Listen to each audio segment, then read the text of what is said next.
And look at this. My hair is legitimately waist length. With the time and the effort and the knowledge, you can sit here and grow your hair.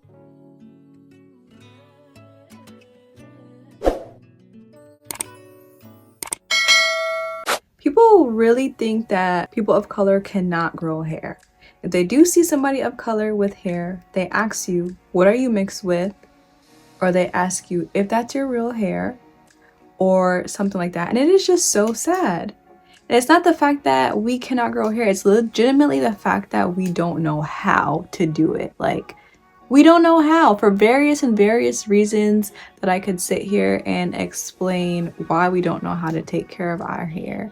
But guess what? I'm gonna give you all the tips that I know to help y'all learn how to grow and take care of your hair.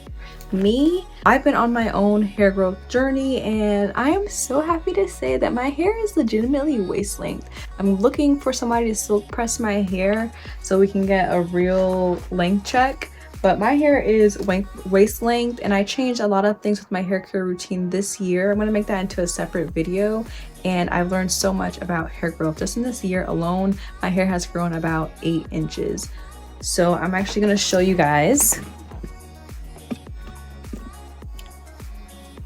I'm just wearing some biker shorts because I didn't want to put real pants on. But okay, this is my hair. And look at this. My hair is legitimately waist length. Legitimately waist length. That just makes me so happy. So I get a lot of questions about my hair, so I put some stuff together here for y'all to let you know how I personally grew my hair and the things that you can do as well to strengthen your hair and grow yours to waist length as well if you are interested. First off, I have to start this video off by saying that the speed of how you grow your hair depends on multiple factors. It does depend on genetics. Just because my hair maybe took 3 years to get to waist length, your hair can maybe take 1, or it can take 5, or it can take 7. It really just depends on multiple factors. Of course, genetics is what gives you your hair texture, your hair color, your density, and all of that stuff in regards to your hair type. Of course, for those people who do have different conditions, like some people have conditions like cancer, some people have alopecia, some people have diabetes, and their hair isn't as thick, or their hair can't grow, or things like that. So this video isn't in reference to those people with different conditions. But regardless of where you come from, where your parents came from, the color of your skin, I'm here to tell you that with the time and the effort and the knowledge, you can sit here and grow your hair, okay? So my journey with my hair growth, originally in 2015, I chopped my hair out. I was actually transitioning my hair for about 2 years prior to that, from relaxed to natural. In 2015, senior year of high school, I cut my hair off, and then I was just chilling with my hair, doing what I thought was right with my hair. I colored it multiple times. I colored it brown, I colored it, I bleached it maybe like 3 times. I dyed it multiple shades of red, shades of purple, fuchsia, black again. Like, I did a whole bunch of stuff with my hair. And then what year is this? 2018 or 2019, I straightened my hair, and my hair was like barely touching my chest. It was like right here, and I was just so sad because I was like, my hair should be longer than this. Like, I thought that my hair would be way longer than this, but it wasn't, because I obviously wasn't taking care of my hair. So I was just at a stagnant area with my hair. So I ended up cutting my hair up to like my shoulders because I wanted to get rid of the dead ends and get rid of the colored part and everything like that. So I cut off this much. I still had about half of it was still colored. That's what we were going to be working with. So then I was getting ready to go to Jamaica with my brother, maybe in like the August of 2019. I'm like, you know what, just cut my hair. So I actually had him cut my whole entire hair off. I had short pixie cut. I kept that cut until 2020 September September of 2020 was when I last cut my hair. I found out I was pregnant. I started growing my hair back, and that's when I started researching how to take care of my hair. I really just didn't have time or effort to do anything with my hair, and it was just like an awkward stage. So I would just twist up my hair, cover it up, wrap it up, and keep it moving. After that, I was just growing and growing and growing my hair. And then I had gotten a silk press for my 24th birthday. That was last year, last April. My hair was a good length, very, very healthy. She gave me some tips on scalp health and products that I was using in my hair. And then ever since then, I've just been researching how to grow my hair. Check. And my hair was about right up to my bra buckle right here. And then now I just did a link check. You clearly saw that it was down to my waist. So I learned a lot, and I'm gonna share that with y'all. First off, if you want to grow your hair, you need to actually know your hair. Not everybody has the same hair, so what works for me may not work for you. What I use in my routine may not work for you. How I grow my hair, all of it may not work for you because your hair type is different. So maybe your hair type is different and it may grow faster, it may grow slower, whatever the case is. But the main point is to know your hair. Knowing your hair type, your hair density, your porosity, if it's oily, if it's dry. Knowing all of those things will help you to give your hair the right hair care regimen. You want to find products that are going to correct your hair care concerns. Not really correct it, but help you out with your hair care concerns. Like if your hair is dry, you want to buy products that are meant for dry hair. If your hair is type 4, you want to buy products that are very thick and dense, just like your hair. If your hair is very oily, you want to buy products that are lightweight. You know, you want to buy products for what you actually need. If you're a type 4 hair girl, you don't want to be using hair products that are meant for people with 2C hair if you're 4C. You know what I'm saying? Because it's not going to solve your problems. It's not going to work out for you. You're already messing up with your hair products. Also have to pay attention to ingredients. They have a lot of scientific words on these labels that you don't really know what they mean. It's best to read the label and Google it if you have to make sure you know what you're actually putting in your hair. Some ingredients that you may have heard of are sulfates. Sulfates can strip the hair and strip the moisture out of your hair. Parabens can also be dehydrating. It can also cause cancer.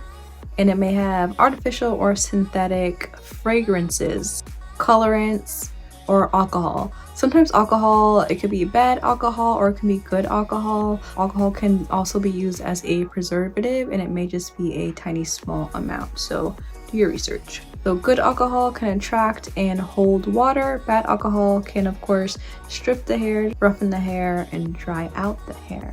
So get out your phone and Google if you are unsure.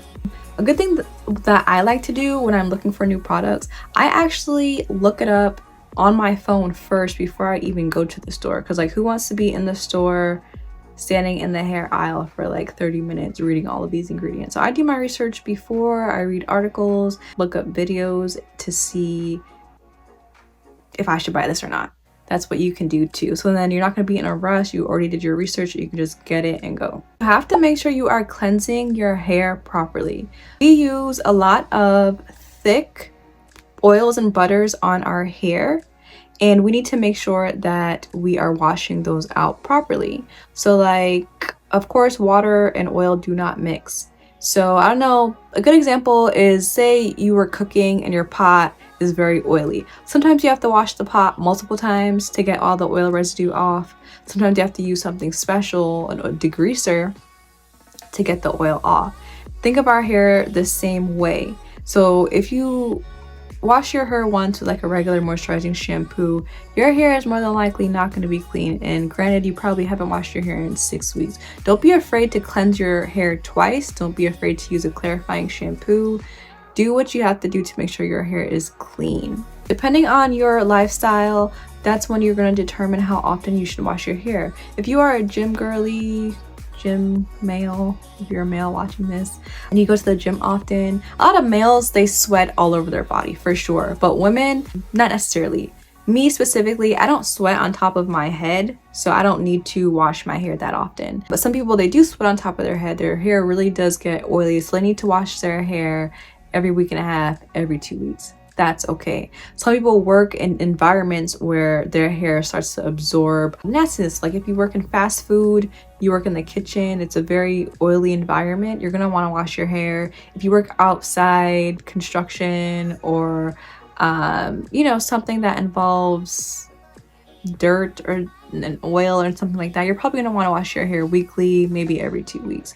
Other than that, for me, I wash my hair probably every 4 to 8 weeks because I do a lot of protective styles and my hair does not object to it. If you wash your hair too often, of course, it's going to make your hair very dry and dehydrated, which can lead to dry scalp and of course hair breakage. If you don't wash your hair often enough, it can make your hair very, very greasy and just full of oil and buildup and nastiness. There are multiple types of shampoo. You need to pick which one is best for you. You don't only need to use one type of shampoo all the time. You can maybe this wash day use a moisturizing shampoo, this wash day use a clarifying shampoo, this wash day use a co-wash. You can pick and choose which products you need at the time that you need it. So moisturizing shampoo has moisturizing agents like Shea Moisture or something formulated in the shampoo so that it could be cleansing with a little bit of moisture in there as well. Clarifying shampoo completely strips your hair of all the dirt and grime. You do not want to use that all the time, especially if you wash your hair every week. If you wash your hair every week, you can probably clarify your hair once a month. If you wash your hair every 2 weeks, you can still maybe do that every once a month or every 3 washes. Like, just pick and choose what routine you want and, trial and error. The best way to wash your hair is to flip your hair over, rinse out all of the old product first. So I like to get hot water, not burning hot, like really nice warm water to open up those follicles, rinse out the old product, and I get my shampoo and I focus on my scalp. I do small sections so that I can really make sure that I am getting my scalp and cleaning my scalp. Then I make the rest of the shampoo run all the way down and hit my ends. Sometimes you may think that you are washing your hair properly, but in reality you're not. I have a bunch of videos of me doing my washing routine. You can go and check those out if you are interested, and I show you how I wash my hair. Do not neglect your scalp. Scalp maintenance is probably the best thing that I've learned this year. Exfoliating your scalp is probably the best thing. I can't believe I just now started doing that. If you have dry scalp, or if you're sometimes you will wash your hair and the same day or the next couple days your hair gets itchy. That's because you didn't clean your scalp properly.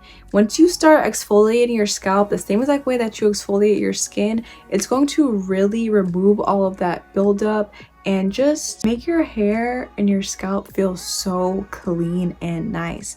For the fact that I wash my hair every 6 weeks, I do exfoliate my scalp every time I wash my hair. Scalp health, that's where your hair growth starts, is at your scalp.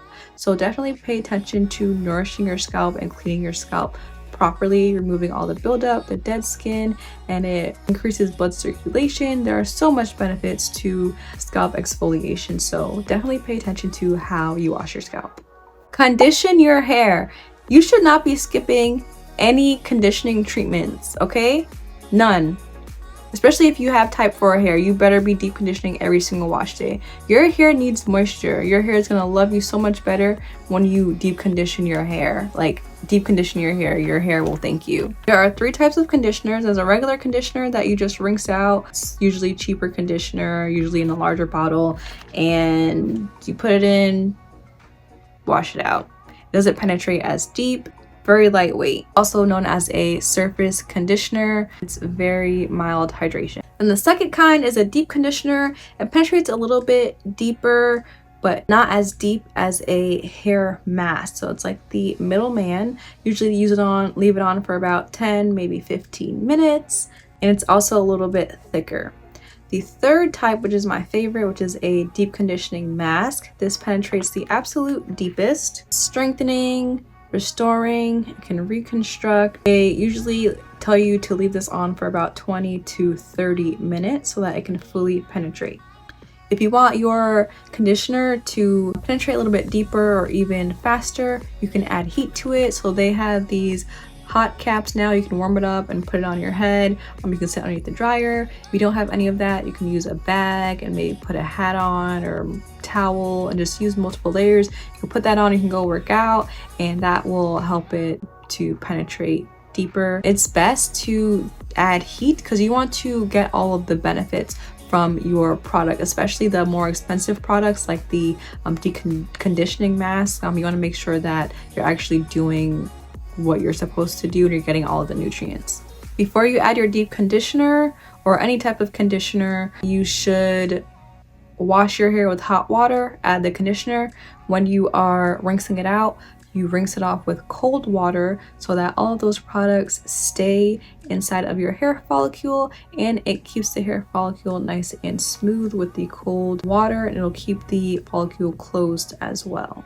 Detangling. Detangling can be a real hit or miss for people. If you do it wrong, it can lead to a lot of damage and breakage. So it's really best that you find a technique that's best for you. I like to detangle when I have conditioner in my hair or some type of pre-poo ingredient like oil. Aloe vera is good as well. Something with slip that'll help you loose out all of those knots without unnecessary breakage. When you detangle your hair, you can use your fingers, you just finger detangle, or you can use a wide tooth comb, or you can use a detangling brush.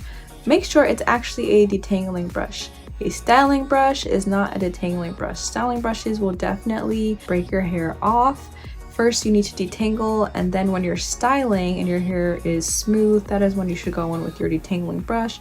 Detangling brush example is like a Denman brush. A detangling brush is like a tangle teaser. So make sure you do your research and using the right detangling tool. Pre-poo, as I mentioned, that's my favorite. I like to detangle before getting in the shower and before I even shampoo, because when you shampoo, it can further tangle your hair and you're gonna be crying by the time you're done. Or I like to detangle before just because I don't want to use my deep conditioning mask for detangling because I don't want to waste product. So pre-poo is definitely the way to go. And of course, work in very small subsections so that it's easier and you are not breaking your hair off. Another factor that affects hair growth is something that people don't even think about, but it's the environment. Like the actual environment outdoors can really affect your hair. And if you don't believe me, listen to this. So depending on where you live all over the world, your environment is completely different. Even at the specific time of year, the environment completely changes every single day. So let's talk about the temperature. High temperatures can alter the keratin inside of your hair strands. Lower temperatures can weaken elasticity in your hair strand. Low temperatures can also make your hair extremely dry and brittle and prone to breakage as it will lack moisture. Humidity. Humidity can cause frizz and dehydration. When your hair is frizzy, that means that your hair swells as it tries to seek moisture. Also, another thing that I didn't even think about. So when we were kids, I had this friend, Justine. She had city water at her house. I was gonna go and wash my hair. She's like, no, do not use that water, boil the water. Depending on the water, there's hard water and there's soft water. Hard water has dense amounts of minerals like magnesium, calcium, and iron. It does sound very nourishing, but because of the dense amounts, it's just a little bit too much for your hair. And when you put these on your hair, it just makes your hair really dry and brittle once again. Also, if you live in a windy area, your hair can get very tangled and just look a hot mess. So if you want to deal with your water, if you have a home, you can have somebody do an osmosis system for your water system, and it'll filter it and turn it into soft water so you can actually drink from the tap, and the water is also going to be better for your skin. Another thing that I found is that they have water filters for your shower, so you can just get a shower head and it'll filter through all of the bad properties from your water, and it's going to make your hair better and your skin better. You can also drink from the water as well, so that's a much cheaper option than, you know, paying for somebody to osmosis your whole entire house system. If you don't want to do any of those, you can always boil the water and then, you know, scoop and pour and wash your hair, or like get a water bottle and fill it and wash your hair that way. Whatever is convenient for you. Even if you have city water, City water still might not be as purified as it could be. So regardless if you have city water or well water, you should look into possibly getting a filtration system for your water. If you do this, you may notice that your hair and even your skin, if you have like eczema or like acne or something like that, your skin may even clear up and your hair may even get softer if you do get some type of filtration system for your faucet or your shower. Next topic is moisturization. Curly hair is extremely dry or much drier than straight hair, for the fact that straight hair, it's completely straight, right? So the oils and the sebum from your scalp, when it's straight, it just easily goes straight down, bloop. And that's why people with straight hair is so oily. When you have curly or coily hair, the sebum finds it very, very hard to make it down your hair strand because of all of the kinks and the coils. That's why we struggle with moisture. So that is why we should be deep conditioning every single wash, because we already naturally struggle with moisture. Another thing that I have to emphasize is the fact that oil is not a moisturizer. Oil is not a moisturizer, okay? Oil is actually a sealant. So do not apply oil to dry hair or dry scalp. Add some type of hydrating product like aloe vera or water first, and then seal in that hydration with the oil, okay?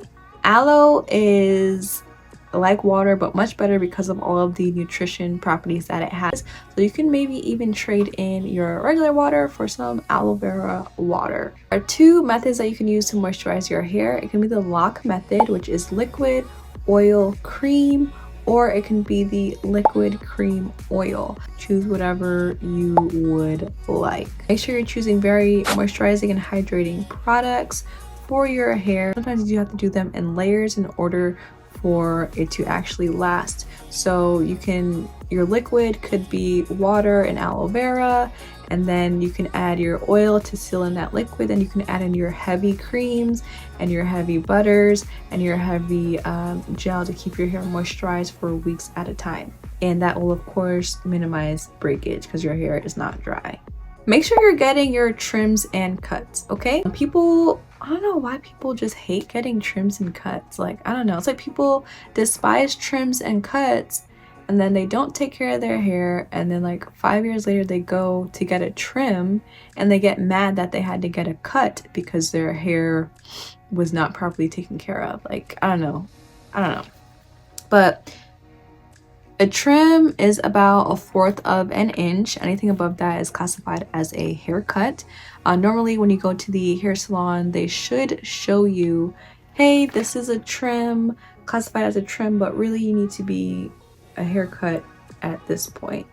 They'll tell you why, like, oh, your hair is uneven, or oh, your hair is dead, or oh, you have a lot of split ends, blah, blah, blah. They should explain to you why you need that cut instead of a trim. When you get a trim, it's not even really noticeable compared to when you get a cut. A cut usually drastically changes the length and shape of your hair. How often you should get your hair cut, there is not a set time frame.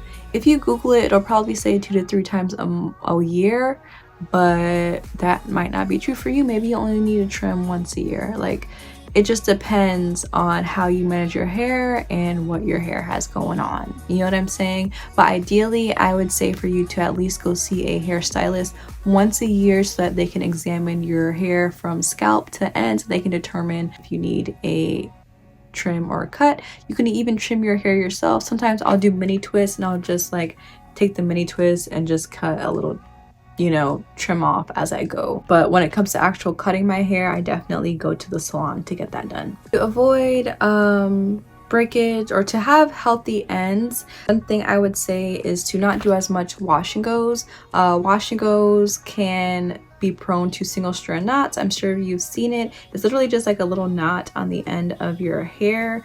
Because our hair dries so freely, you know, they whine and whine and whine and coil until they get itself into a knot. So it's best to kind of keep your ends tucked, to like mini twists or braid outs to keep your ends stretched and avoid single strand knots. If you do get single strand knots, avoid plucking them because you're going to stress out the follicles. You can just simply cut them off or try to brush them out. You can avoid treatments that really damage your hair, so like bleaching your hair, not safely coloring your hair. Keep in mind of all of those factors and the ends of your hair will stay healthy. So that brings me on to protective styles.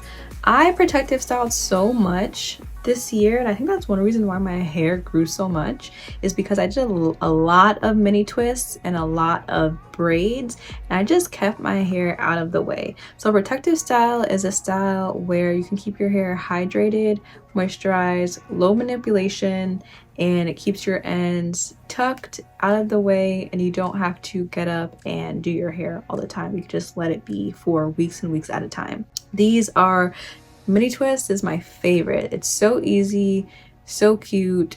You don't need to add fake hair to it. Those are the best. Braids are cool as well. Require a lot more time to do compared to twists. So if anything, do your mini twists.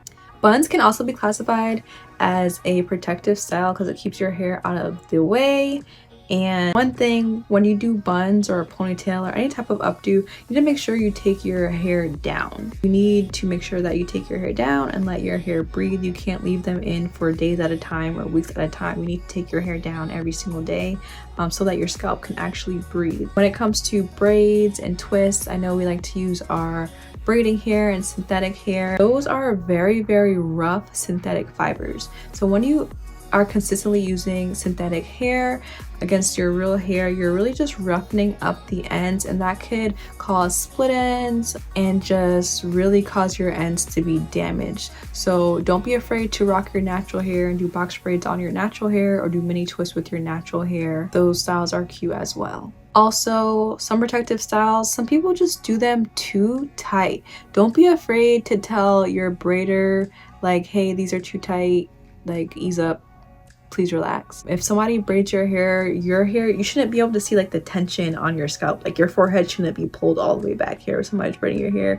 you shouldn't be in any pain, shouldn't be crying.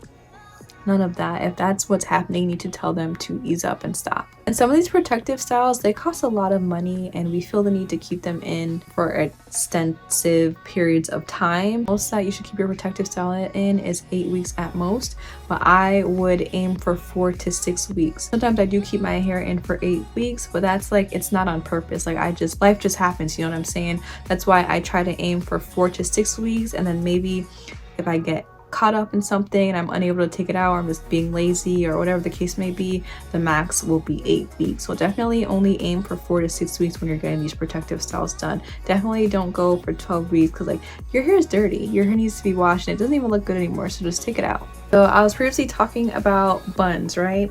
So this brings me on to my next topic of letting your hair breathe. So just like everything, we need oxygen. Everybody, everything, every living thing on this world needs oxygen. So your scalp really needs to breathe. If you have your hair up in a bun, you need to take it down every single day so that your scalp can get some air and it can actually breathe, literally, like legitimately needs to get some air and it can breathe. When your scalp breathes, it's going to of course help with the circulation, and it's also going to help dandruff. If you suffer from dandruff, that's going to help you out as well, letting your scalp get some air. If your scalp isn't breathing, it's not thriving, so keep that in mind. Speaking of scalp, you also can stimulate your scalp. So there are invigorating ingredients that you can add to, you don't have to add it yourself, but you can buy it as well, like peppermint and rosemary, thyme, mint, tea tree oil, things like that that actually stimulate your scalp. When I say stimulate, that means that it increases blood circulation and blood flow to your scalp, which then can aid in hair growth. So massages can help too. It's also relaxing and invigorating as well. Scalp scrubs. Ooh, what is in my eye? So definitely look into stimulating products and stimulating your scalp. Another factor that affects hair growth is your stress. So take it easy.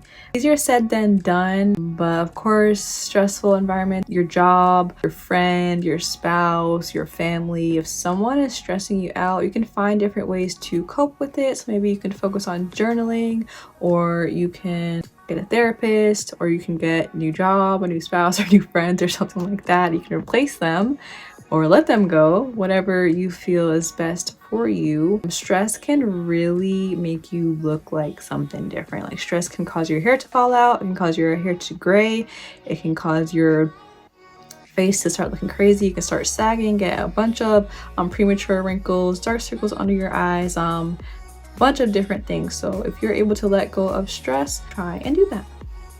The other thing that people probably don't even think about when it comes to hair growth is being short on time when you're doing your hair. So like if you're in a rush to do your hair, you may start skipping things and like doing things that you don't normally do. You're not following your routine. It can cause you to like not deep condition because you're short on time, or like not detangle properly because you're short on time, or like completely just pull your hair out because you're just trying to get to where you need to do, or you're trying to go to bed or something like that. I have done my hair before where I was impatient, and I've definitely like caused my hair to break off. I know you've probably gotten your hair done by like your auntie or mom that was mad as ever, and they were like just raking your hair, like when they're parting your hair, they're like about to cut your scalp open because they were upset. So just think of the time factor and your stress factor and like how you feel before you do your hair. One thing is,